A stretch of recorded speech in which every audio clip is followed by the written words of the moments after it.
He sing-songs, you, you edit my life. You are my wife, my Mac the knife. She began shaking her head from side to side. It doesn't seem to do me much good, does it? Never mind. What was that creeping so slyly upon her lips? Was it a smile? A small, reluctant smile? Yes. I'm fed up with you. Immediately began to dissolve once more. They were halfway down the parking lane when two figures appeared in the headlights, walking toward the Elf and Balzac's. Two girls, dark-haired, chattering away, apparently having just parked their car. They couldn't have been more than 19 or 20. The girls and the trolling elf drew close rapidly. The girls were wearing denim shorts with the belt lines down perilously close to the mons veneris, and the pants legs cut off up to here, practically up to the hip socket, and left frayed. Oh, that's attractive, Mac muttered. Ed couldn't take his eyes off them. Attractive? Attractive barely began to describe what he felt.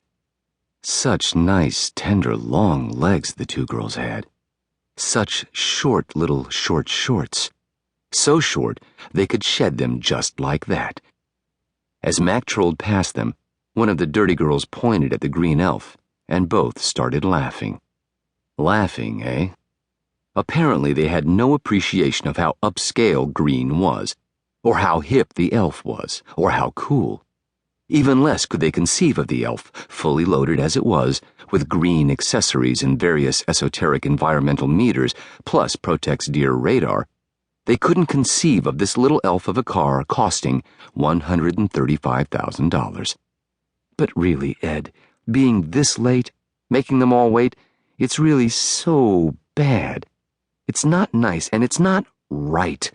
It's so trifling. She paused. It's downright shiftless. Oh ho, trifling is it? God almighty, and shiftless too. For the first time on this whole gloomy excursion, Ed felt like laughing. These were two of Mac's white Anglo-Saxon Protestant words. In all of Miami-Dade County, all of Greater Miami, very much including Miami Beach, only members of the shrinking and endangered little tribe they both belonged to, the white Anglo-Saxon Protestants, used the terms trifling and shiftless, or had a clue what they actually meant. Yes, he too was a member of that dying genus, the white Anglo-Saxon Protestant, but it was Mac who truly embraced the faith. Not the Protestant religious faith, needless to say. Nobody on the east or the west coast of the United States who aspired to even entry-level sophistication was any longer religious. Certainly not anyone who had graduated from Yale the way he and Mac had. On paper, Ed was an ideal, typical member of the breed himself. Hotchkiss, Yale, tall, 6'3", slender in a gangly way, light brown hair, thick but shot through with glints of gray. Looked like Donegal tweed, his hair did. And of course there was the name, his last name, which was Topping. He himself realized that Edward T. Topping IV was white Anglo-Saxon Protestant to the maximum, to the point of satire. Not even those incomparable knobs of snobbery, the British, went in for all the thirds, fourths, fifths, and the occasional sixth you came across in the United States. That was why everybody began to call their son, Eddie, Fiver. His full name was Edward T. Topping V. Five was still pretty rare. Every American with third or higher after his name was a white Anglo-Saxon Protestant, or had parents who desperately wished he were.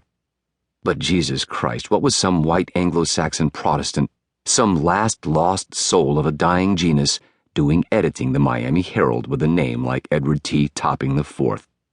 He had taken on the job without a clue. When the Loop Syndicate bought the Herald from the McClatchy Company and suddenly promoted him from editor of the editorial page at the Chicago Sun-Times to editor-in-chief of the Herald, he had only one question. How big a splash would this make in the Yale Alumni magazine? That was the only thing that took hold in the left hemisphere of his brain. Oh, the Loop Syndicate Corporate Research Department, tried to brief him. They tried. But somehow, all the things they tried to tell him about the situation in Miami wafted across his brain's Broca's and Wernicke's area.